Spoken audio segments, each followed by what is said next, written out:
Om Shanti. Good evening. Welcome to Interview with a Raj Yogi. And our topic in this session is the spiritual significance of timing. So as usual, we'll see if we can discover what that means. But first, starting with a reflection.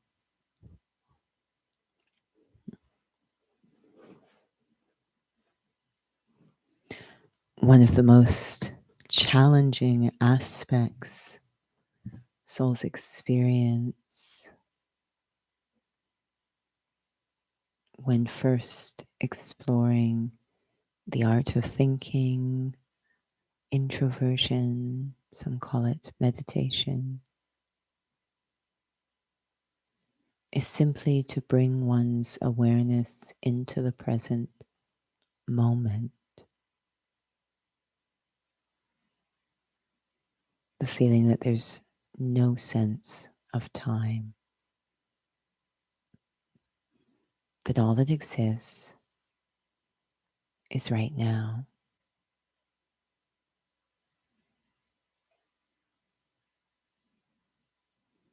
The thoughts are pulled due to having a very distorted relationship with time.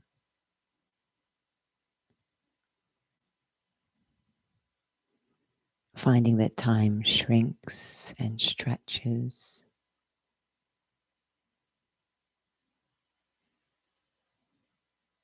When engaged in something we like, it feels that time is too short. And when the situation is aversive, it seems like time drags on.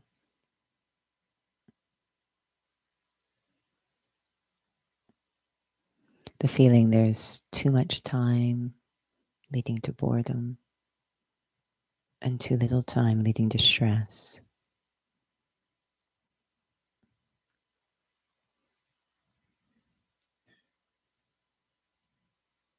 This very powerful relationship with time, how to move it from a distorted one to a healthy one. And it begins the moment I sit in reflection. Can I be completely in this present moment?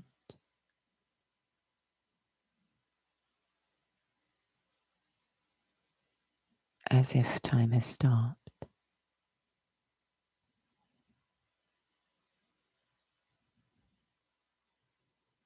Fully aware of what's happening in this moment, of what I see as I look through the windows of the eyes into the external world,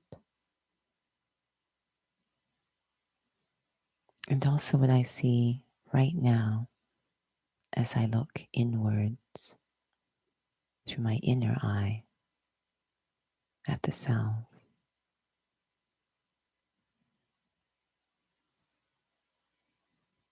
Very much in the moment. If I am very aware in this moment, then I can make the next moment powerful, accurate,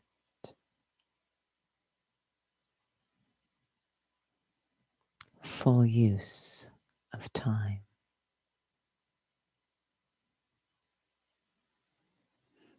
Om Shanti.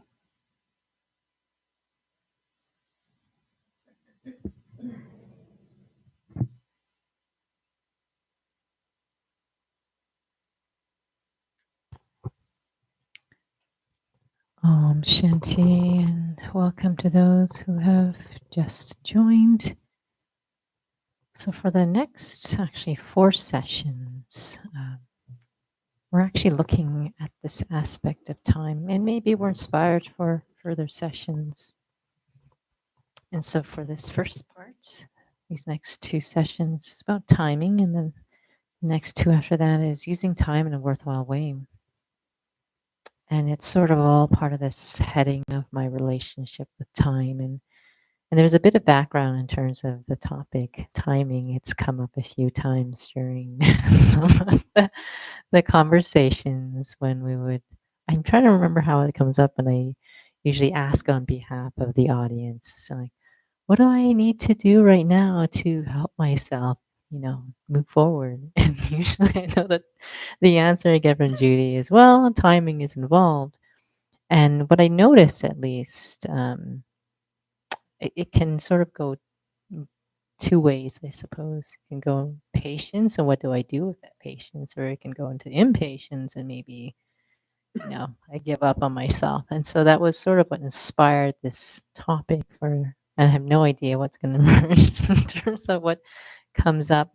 So perhaps maybe starting from there, could you share a bit more in terms of how it can really be taken in two ways depending what my attitude is like?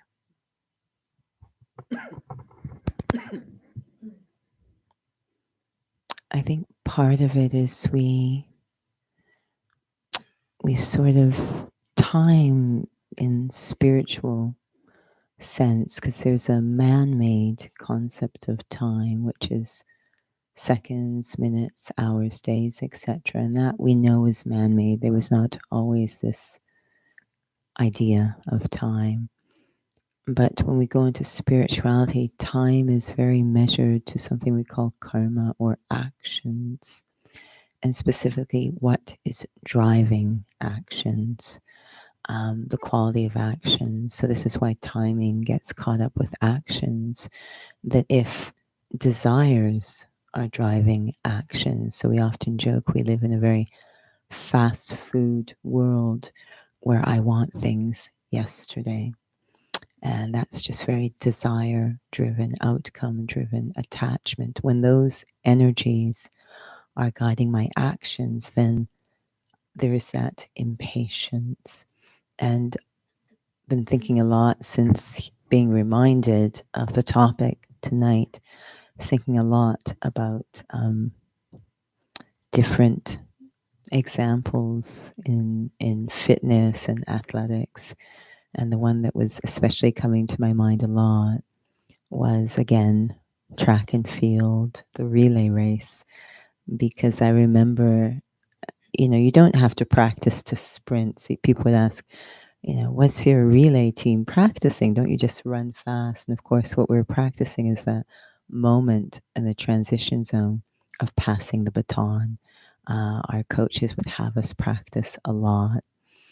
And of course, it's fairly obvious how precious timing is in that scenario. So if I'm not accurate and I get impatient and I just take off, then the poor person with the baton has no hope of reaching me. And the baton will never be passed because my timing isn't right. It's just, I just want to go now. I want to go now. Or if I'm not attentive and alert and present, and I don't read the situation properly. So we have this concept of detached observer, which is huge when it comes to actions or becoming free from the force of the vices. But if I don't have that detached observer, that discernment, then I might not take off at the right time and they'll just run into me, in which case we've lost precious time. So the timing, I can't have desires driving me, and I also can't be apathetic or disconnected or irrelevant, which patience is often confused with as doing nothing, which isn't the case. It's actually the opposite of it, is actually that complete disconnect, completely irrelevant, unaware of what's going on. A patient soul actually is very aware of what's going on. They're just liberated from the force of the vices. So I think when we realize that time has more to do with connected to the quality of my activity, the types of choices I make based on whether or not I'm under the influence of these body conscious, we call them, or vices, or if you will, acquired motivators, drivers, or am I really in that spiritually pure state, free of all of that? Then what is it? And I think it's an interesting point to explore for a soul that's free of ego, greed, desire. What does timing look like for them?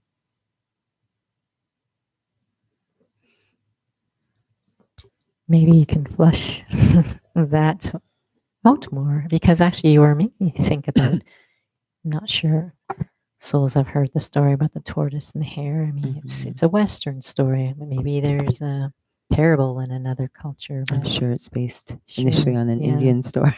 probably. But it's a beautiful story, and maybe we'll just summarize it like super quickly. That there is I'm not sure a hare or rabbit is the same thing, can run really fast, race really quickly. But then there's a tortoise. It's very patient and just moves consistently. So this after when they start the race, of course the hare is like far far ahead, and the tortoise is moving in the same consistent pace. But the hare's like, oh yeah, no, I can take a rest. I can nap. I mean, look, I'm so far ahead. By the time it's time for me to get up, I can just complete the race, and no problem. But I think the hare like naps for too long or something like that. But the tortoise is moving consistently, and he eventually wins the race. But I was suddenly thinking about that in terms of what you were sharing, in terms of what timing means, because of these ideas that we have. So, when you were sharing, what happens when one is free from that ego? And when you were sharing that they're very much aware of what's going on, if you could share more about that piece.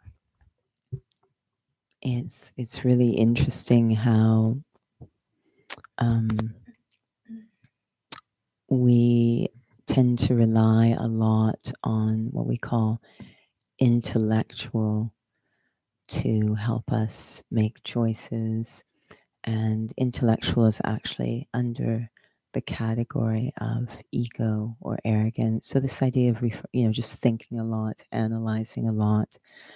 Just in the story of the hare, he says, his only sort of way of thinking about it through that ego is, I'm super fast, so of course I'll win. And he's not, I mean, that's just, a very superficial calculation of what's going to happen.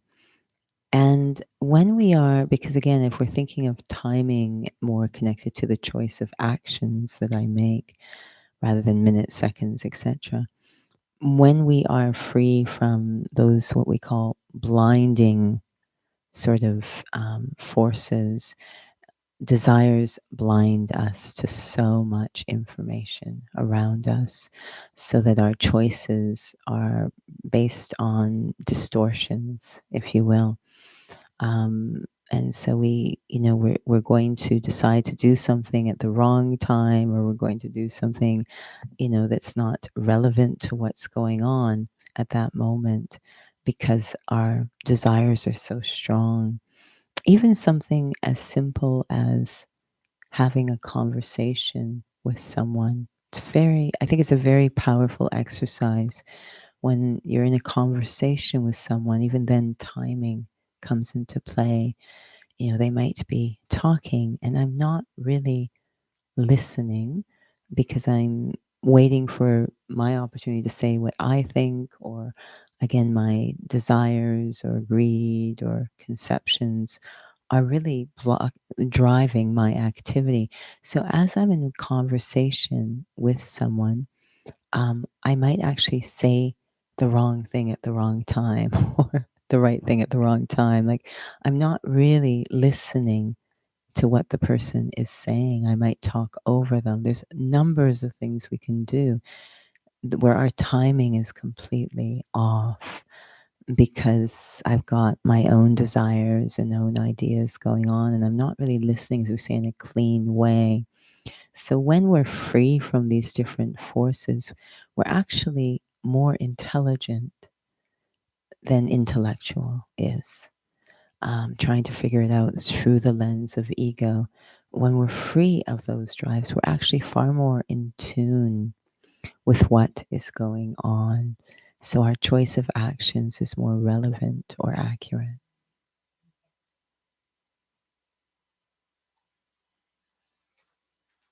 Your sharing was making me think about this aspect of quality versus quantity again. What came up a lot during the evening reflection was we're so much inundated with quantity. Mm. And I realize that that also includes our thoughts. Like the speed of our thoughts now is tremendously high, which I find it really interesting in terms of the conversation of time. When during the reflection of how you could really be enjoying what you're doing, and time flies by, and if it's something adversive, that time is slowing down, but it's not really in terms of it is true. Like we don't really think about what exactly is time. Mm-hmm. And there's only actually one time I actually remember when I was in Peace Village. So these are one of the retreat centers where I was having such a grand time and time was so slow. I was quite surprised and not sure Mm-hmm. what was happening. What was I experiencing? Because that's not usually a common Mm-hmm. experience others are having. Mm-hmm. Yeah, it's I was thinking a little bit about I think I sort of lost it as you were sharing um, this idea that um, we do live in a world where mm, there is a lot of speed of thought in our mind, and actually, um, we're very obsessed with instant messaging, instant everything. And what it actually is in terms of actions, because again, time isn't about it is about quality or relevance. And we see that there is a expansion, there isn't an explosion. So something that could be communicated now, that might have we'd have to send post or to communicate, we can now do it instantly. We think we're saving time. We land up wasting so much more because there's just so much more communication, rather than that taking that care at that moment to compose my thoughts because I have to send it by post. And however long the response takes, it's fine. But now it's so quick that it's now I'm always in awe of how much expansion of communication there is, although we think we're saving time. And I'm seeing it in projects. And when I always feel as if we just took time at the beginning, make the choice at the beginning to have a very powerful foundation and trusted that very pure feeling, the seed. And then we wouldn't get so concerned along the way and feel we have to communicate so much so that everything goes at the right time, the way I want, and I've got to control everything. And I think if we just took time, and I find that spiritually speaking, a huge part of timing is to just take a moment at the beginning that we used to do before we had all this instantaneous. We had to be so careful with composing ourselves for anything. I was hearing a little story the other day that I found was so interesting. A relay team is made up of 4 runners. And so usually you think, what difference does it make what order you put the runners? I mean, they're going to run fast, whatever leg they're on. It should make absolutely no difference, right? Good question. It makes a huge difference, actually. It's not just about 4 fast runners. So someone who's very thoughtful wouldn't just, I got the 4 fastest runners. No. So it's been found quite frequently, and those that are doing this properly, they will have no problem rearranging the runners. They'll find there was the case of there was a 4 runners, and at first they had the first runner last and the last runner first, and they didn't win. But the moment they switched the first and last runner, they blasted everyone under the water. Right. So taking that, if they took that moment to think through, not just let's throw four fast runners together, but to think through the quality in terms of who, really, I just noticing being said, who's got a very quick start and who's really good under pressure, who's really good, like really just taking time to assess. So, what I love about spirituality and timing is this idea of the detached observer, that idea of using the intellect, not being intellectual, but being very sensitive to what actually is going on under the surface and making a choice. Because very often there's a lot of pressure of time, hours, minutes, and seconds, but it leads to massive waste because we never took the time to assess. Like, I don't know how many times on a project, and I can feel that they feel that it's a horrible term, the deadline. And so there a lot of pressure that give us something now, and I can already feel I will give you something now and you will reject it because I don't even know what the foundation. We never took time to create a sense of the vision, or we're just kind of throwing things together. So there have been projects when we've done, I'm not kidding, about 20 different versions. I stopped numbering them because 20 different versions, and they have to push the deadline back. So we could have avoided all of this. So one of my favorite stories, which we've told before, is the one at Pier 21 in Halifax, where they had images and voices of hope, and they have the different groups, different modes of creative expression. There's the singing group, the writing group, the visual group, the movement group, and they're randomly thrown into groups. They don't know each other, and they're given the task of creating a piece with that modality, a piece that expresses their vision of hope, whether it's through movement or through visual or through spoken word, but a sense of their vision of hope. And they're given a limited amount of hours and minutes and seconds to do this in, because they need to present it within the scope of the program. And so everyone goes off and they can feel that pressure of time and they just go at it. They just start writing or singing or whatever. And then there was the movement group. And the movement group sat. They didn't move. That was it. They sat and they took the time to really deeply as possible, understand, create a vision, a feeling, experience. They weren't moving on. In fact, the other groups would look over at the movement group and say, "What are they doing? They're going to run out of time. They're not doing anything. They're doing nothing. They're not moving. They're the movement group, and they're just sitting there." But the movement group felt, it's a bit like the tortoise in here, they felt very comfortable, really getting their, a real feeling. They felt it was a good use of that time. They made the choice to. And then maybe in the last 5-10 minutes, all they did is decide where everyone's going to stand, make sure everyone's clear on the order of things. And then when it came the moment, they presented. And everyone who saw it said, "Oh my God, when did you practice? We never saw you practicing. How did you this beautiful present movement presentation?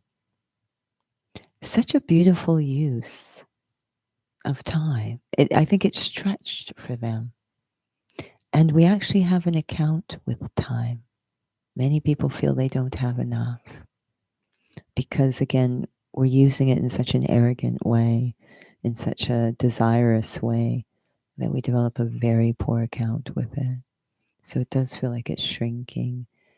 So, I think it's important to experiment with what it's like to operate through action without the force of ego, just using silence, contentment. I remember I experimented for a while. People would come and say, "I know you're really busy, but," and I go, "Yes, I have lots of time," which technically one wouldn't think I did. There was a long, but just want to experiment with being in that contentment. And It's really important to learn to act without the force of ego, that intellectualism, because I think then it will very much change how we use time, and in putting much more quality into the use of time. And I know another part of your wanting to explore this, what it often comes up with is timing in terms of when will my understanding open, when will I, and that's a whole nother account too. I think that's what inspired this. Hmm. that, but I do feel it's very connected It because is. of patience. Hmm. That seems to be a connection between using the time with, in a meaningful way, which is, our next sessions. But the patience, what is happening in that patience? What am I understanding about myself? What do I see about myself in that patience? Yeah. So then what I'm choosing to do to make progress seems to be very connected. Hmm. We can see from the history of the first students to the study that how they used time at the foundation so their understanding could open is they spent most of it letting go. We use the term renunciation actually, but letting go, that no understanding could happen. So it's like if I'm pushing, all I'm doing is hanging on tighter to my old ideas actually. And that's the last thing that will enable me to open up. So apparently, it seems that we have to hang on to things until it's painful, until a crisis happens. Just seems to be the way it is. So eventually, we will get there. Each one gets there, um, because what a crisis is for one person is very different. For those whose understanding is going to open up very quickly, they find the smallest thing a crisis. So when we look at Brahma Baba, no one would have thought that he was in a state of crisis, right? His life was perfect prior. Dada Lakridge. He had beautiful family, thriving business, well respected, spiritually devoted. There's absolutely no sign of crisis. But internally, he was something, he's like so restless, something is wrong. I'm missing something very important in my life. Something's wrong. But someone else would be like, what's the problem? Right? So it's not their time. The crisis isn't of a nature that would inspire them to let go. Whereas others, there needs to be an earthquake. And even then, I always was in awe when I was living in the Bay Area. I thought, why would anyone live here on the San Andreas Fault, right? An earthquake happens and they go and rebuild again on the San Andreas Fault. Even then, we won't let go, right? So, what will inspire? It's often said in spirituality that drama will help souls to let go. Drama is all about timing, and the drama in the sense that it will give more and more critical scenes. But even then, we look at the current times in this pandemic, and souls are still waiting to go back to normal. They can't let go, so it's not their time, right? So, because there has to be a letting go for a new understanding to open up. This is something that we'll be discussing in part two, is the letting go. It feels like it's, of course, then very much connected to what soul consciousness is about. Yeah, I mean, soul consciousness is all about, I think that's what it ultimately boils down to, is detaching from the old. And once one detaches, rather than going at it one by one, oh, I've got to detach from the old car and that old pair of jeans or whatever, rather than going at one by one, if you detach from the seed of what's holding on to everything, which is the awareness of the self, if I detach from an old awareness of the self, then everything will be released. So we just say, consider yourself to be a soul and everything will be transformed. But yeah, is one ready? I can even recognize, yes, I know we're souls, but still not be able to become soul conscious. And it's interesting. I just wanted to clarify because it's interesting how we hear something and then we think about something else. When you were talking about detaching from the old sense of Hmm. self, some would just think that means, okay, remove the self from the equation. Right. So it's not, it's, I mean, the language we get, I think, in the study is very clear, but we fill in the blanks with some interesting things because, again, we're very attached to old ideas. So don't listen in a clean way. And this creates a lot of difficulty because, even often the sentences have to be completed because you realize that souls will complete them in their own way. And we do have some. It's quite interesting sometimes listening to the senior students speak because they're really at a telepathic level, but they often will have incomplete sentences because they're already there, right? So they assume you must understand what I'm saying. I mean, it's pretty, but no, souls will, So when you say something like, you have to let go, then people think, but I'll be empty. There'll be nothing. It's like, no, you have to let go of the old, right? Which means discover what is eternal. So it's not. There's a lot of pieces that we fill in with our own ideas, and so we kind of miss the mark or become afraid. It's a very relevant aspect you're talking about because it kind of goes back to, I know, something we've talked about, I'm sure, so many times now about soul consciousness is not about imagining myself as a point of light, Mm. which kind of feels like a filler versus you're actually letting go. Yeah, I mean, definitely it's true that I am a point, an entity. I have coordinates. I am here, which is what a point is. Um, like I exist as a discrete entity. That's very important. I'm a point of consciousness is very accurate. But what happens is that visions and visualization, neither of which there's not anything bad with them, but they were the entirety of our experience. The intellect, as we say, the understanding was never really recruited. It was just visualization and visions, which is just more the mind. So I can visualize a beautiful point of light with my mind's eye and still not be soul conscious, not be in that experience, which we call, and I hope this doesn't frighten anyone when I say it, but dying alive.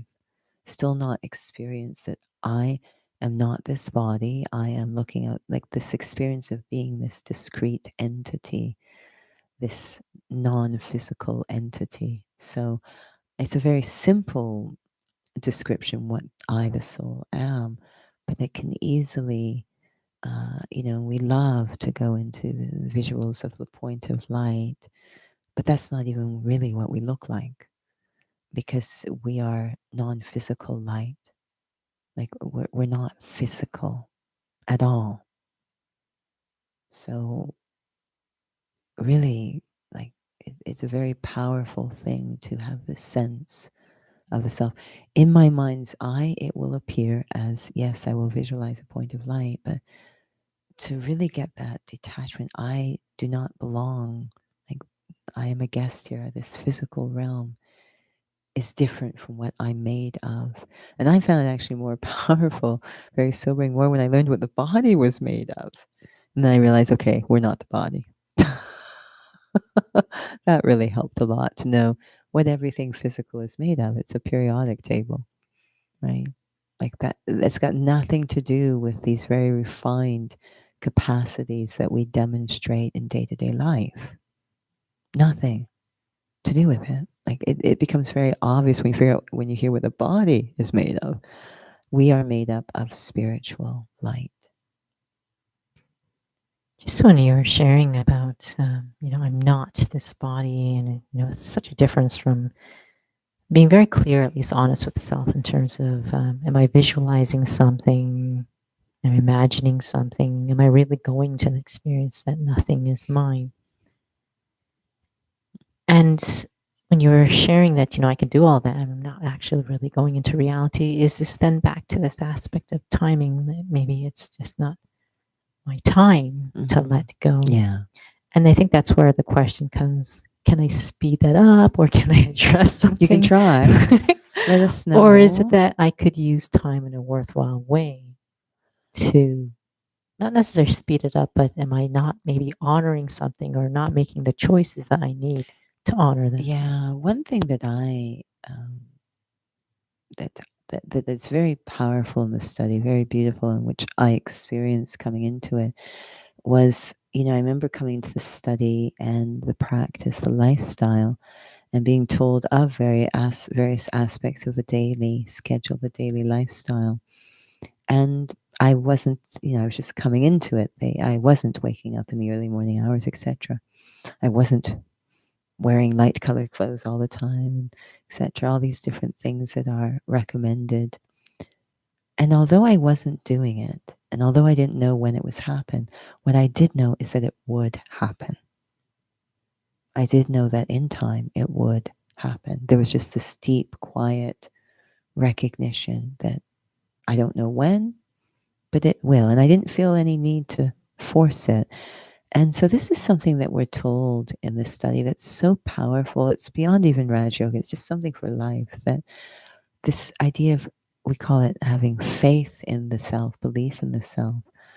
But, and it's different than desire, which creates impatience, is this sort of sense of, I know that this is going to happen.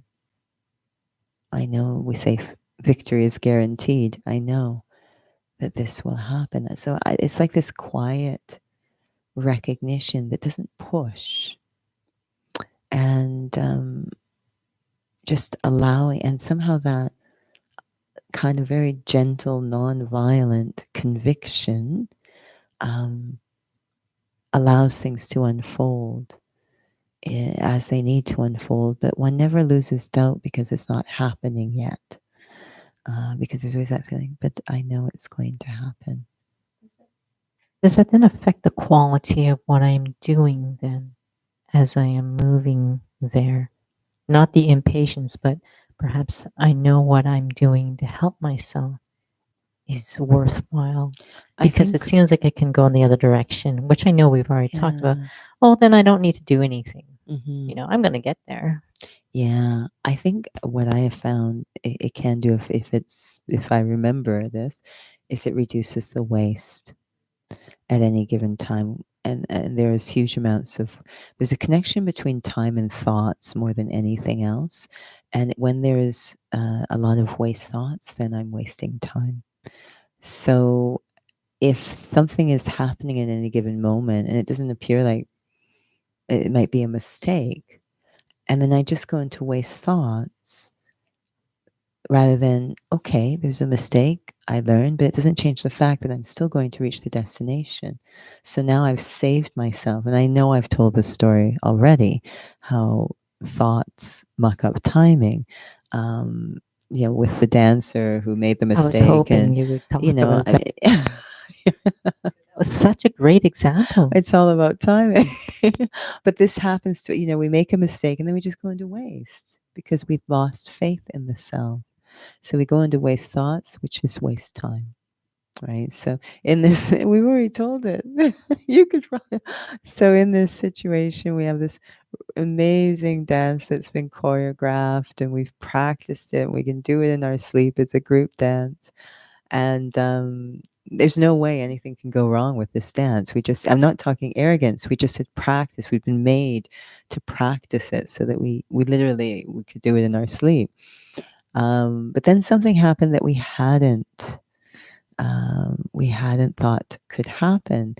And what happened was that there was in the dance what's called a canon, where we all go off stage and then we all come back on stage, like one after the other in sequence. So the first one to come on stage is critical because she's the cue for the rest of us to come on one by She one. starts the timing. She starts the timing of this canon.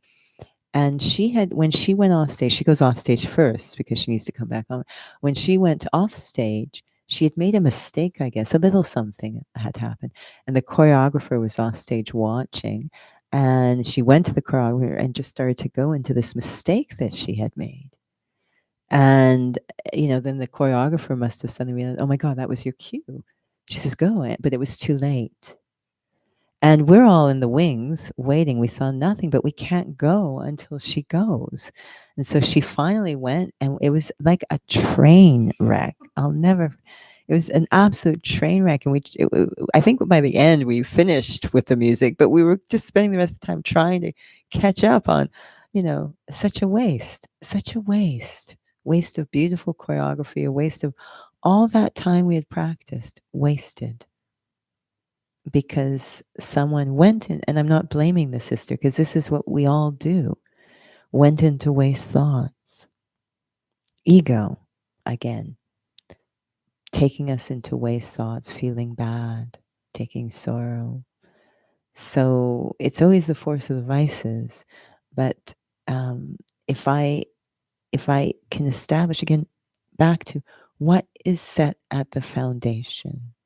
If at the foundation there's that feeling of I know I get there, I can feel it, I know I get there, um, then whatever happens along the way, I won't have waste thoughts, right? I won't waste my time. The timing, I will respect the timing. And I think that's the issue, is that when there's that faith, there's a respect of how things are unfolding, which is back to the relay racer, right? He respects that each leg, he can't go running off whenever he wants. He has to respect. No, it's the first leg runner's time to run, not mine. So there's when there's such faith in the intellect, then I respect how things are unfolding. But if there's doubts, then I'm very impatient and I have waste over mistakes, and it goes on and on. I'm wasting so much of my energy and time. So, what to lay at the foundation, this kind of deep recognition or faith, is so, so critical. I think that's a very worthwhile use of one's thoughts or time when they're starting this spiritual practice. One might say, how can I have faith? And it's more a case of taking that time to see, am I the right person in the right place? That's really what faith goes down to. Is this, like when I came, I really went through a lot. I used the time at the beginning to say, okay, does this Raj Yoga study match up with my beliefs and core values? Is this study going to take me? Am I the right person in the right place? Like, do I have faith? You are already mature at the beginning. No, no. And that sense of, yes, okay, this is what I'm looking for. Yes, this is what the study.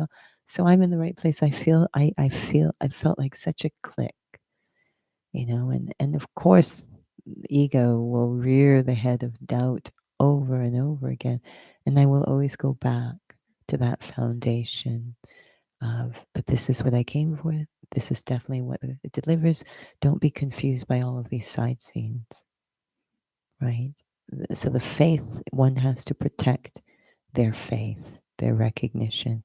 And then I won't waste time because there's a lot of expansion right now and it can lead to confusion. Like, am I in the right place? We see something like this is going on, that's going. It's like, no, nothing's changed. The essence of the study still is delivering what I know is meaningful to me in life. So as long as I stay connected to that, I will show up at all these different scenarios in a useful way, in a timely way. So we're over time. That's okay. Thank you. I found that extremely not just thought provoking, but if not at all practically useful in terms of how I can honor myself. Yeah. And another thought that was seems so far-sighted to operate that way. One day I'm gonna bug you for one of these sessions to talk about your giraffe story because it's connected. So if anything, that's a cliffhanger for all. Okay. Shanti will have a reflection.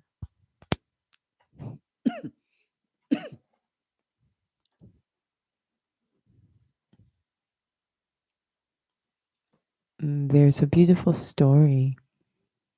Perhaps it was Abraham Lincoln, doesn't matter, but a soul was given the task of cutting down a tree. And those watching him, waiting for him to start to swing the axe at the tree. What they saw was him sharpening and sharpening and sharpening the axe, using almost all of his time to sharpen the axe. 95% of his time. And then when he went to cut the tree, it was just one swing. As I sit here now, every time I sit in reflection, I take a moment to establish the foundation of my time, to reconnect. Why am I sitting here? What is valuable to me? What do I recognize as critical to quality of life? Put myself into a headspace that feels real and authentic. And then begin to explore spiritual knowledge in that stage. Rather than diving into the deep end, create a foundation so that my time will bring the fruit of such depth of experience. Om Shanti.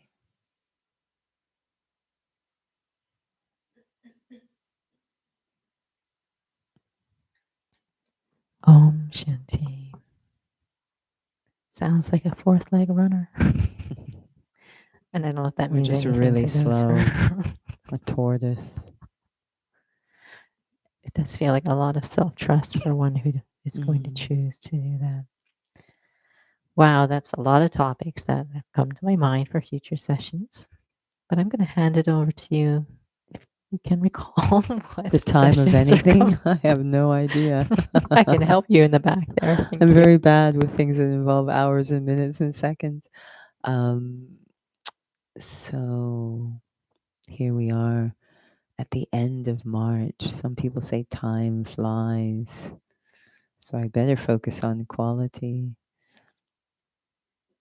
We'll continue into April. I know that our information isn't on the website yet for April, but we'll continue with drop-in meditation Tuesdays, Thursdays, a full hour on Sundays, 6:30 to 7:30. We'll continue with this interview with the Raj Yogi, unless you tell us otherwise. We'll continue with inner fitness Saturdays, 2:00 on the Zoom platform, self-care with the young yogis of Calgary, 4 to 5 on Saturdays, also through YouTube, I believe. And Hindi speaking, we have drop-in meditation Thursdays.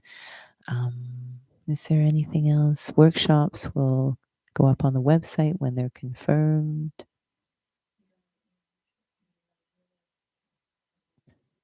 Hindi Raj Yoga course is April 10th to 10th, 11th, and then 17th, 18th. Okay. I believe that is on the website, so you can register if you're interested in that course. So check in and on the web in a few days, and hopefully we'll have the information there, or feel free to email us if it's not there. And thank you for tuning into the session. Om Shanti.